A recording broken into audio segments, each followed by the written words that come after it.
règles et d'Europe. Depuis mercredi, le marché du travail de l'ensemble de l'Europe est ouvert aux Roumains et aux Bulgares. Est-ce que c'est une chance ou est-ce que c'est une menace? C'est une menace. C'est une menace et j'y suis opposé. Et je me suis battu de toutes nos forces. Déjà en 2011, la question a été posée et la France y était opposée. Je regrette que le gouvernement actuel l'ait accepté. Et ça nous conduit à un vrai sujet qui est le problème de Schengen.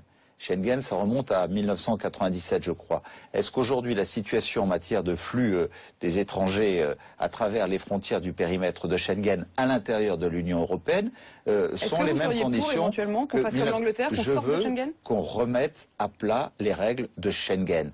C'est pas possible qu'il y ait l'AME en France, l'aide médicale d'État, qui nous coûte 800 millions d'euros. Je vous signale que l'Espagne, qui était confrontée à une crise économique importante en 2010, l'a supprimée.